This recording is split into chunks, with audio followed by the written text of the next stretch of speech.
এরকমের একটা ইতিহাসের নিকৃষ্ট ফ্যাসিস্ট স্বৈরাচারী সরকার যারা আরেকটি দেশের উপরে নির্ভর হয়ে নিজ দেশের নাগরিকদের উপরে হত্যাযজ্ঞ চালিয়েছে, বিভিন্ন প্রতিষ্ঠানকে ধ্বংস করেছে, তাদের বিচার এটা সময়ের দাবি। 2024 সালের জুলাই পরবর্তী বাংলাদেশ একটা সংস্কার নির্বাচনের মধ্যে দিয়ে সঠিক পথে আগাচ্ছে। বাংলাদেশের ইতিহাসে সবচেয়ে একটা অবাধ, সুষ্ঠু, নিরপেক্ষ নির্বাচন হয়েছে, যে নির্বাচনে জনগণ ভোট দিয়েছে।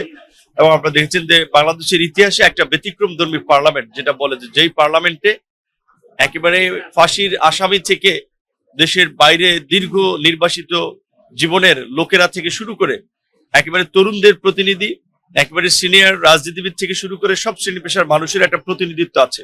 সরকারি দল এবং বিরোধী দলের মধ্যে অত্যন্ত একটা চমৎকার সম্পর্ক। সরকারের পলিসিগত জায়গায় নীতি নির্ধারণের ক্ষেত্রে সরকারের যে কোনো সিদ্ধান্তের বিরোধী দল যেমন একেবারে চুলছেরা বিশ্লেষণের মাধ্যমে তাদের মতামত তুলে ধরে, আবার সরকারের ভালো কাজেরও তারা আপনার প্রশংসা করে।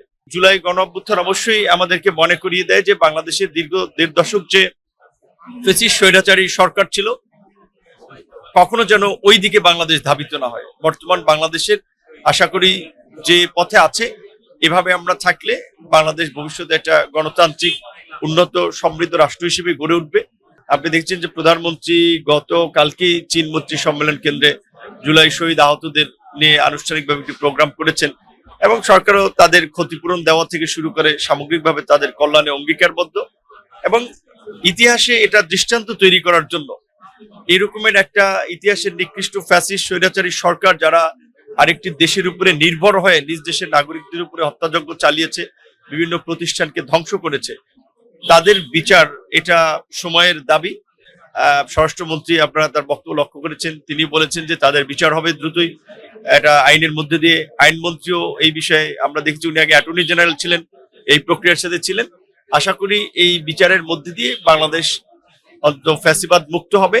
পৃথিবীর বিভিন্ন দেশে, গণতান্ত্রিক দেশের সভ্য দেশগুলোতেও কিন্তু এই ধরনের ধ্বংসাত্মক কার্যক্রমের ফলে রাজনৈতিক দল নিষিদ্ধ হয়েছে, এটা নজির আছে। বাংলাদেশে বিশেষ করে বিগত ফ্যাসিস্ট সরকারের সময়ে যে রাজনৈতিক দলটি জনগণের ভোট ছাড়া বিদেশি শক্তির উপরে নির্ভর করে বাংলাদেশের স্বাধীনতা সার্বভৌমত্বকে ঝুঁকির মধ্যে ফেলে ক্ষমতায় ছিল, সেই দল রাজনৈতিকভাবে, বর্তমানে রাজনৈতিকভাবে, সামাজিকভাবে আইনগত নিষিদ্ধ। সুতরাং তাদের রাজনীতি আর এই বাংলাদেশে ভবিষ্যতে কখনো হবে বলে এটা আমার মনে হয় না। সেক্ষেত্রে আমাদের একটা আহ্বান হচ্ছে যে আমরা দেশকে রাজনৈতিকভাবে স্থিতিশীল করতে চাই, এগিয়ে নিয়ে যেতে চাই।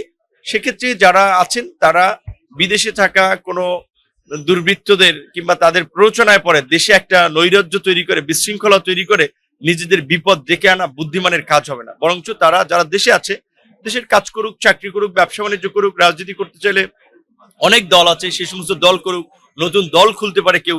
কিন্তু আওয়ামী লীগ নামে বাংলাদেশে কোনো রাজনৈতিক দল ভবিষ্যতে রাজনীতি করার অনুমতি পাবে বলে আমার মনে হয় না, এবং জনগণ সেটা অ্যাকসেপ্ট করবে বলে আমার মনে হয় না।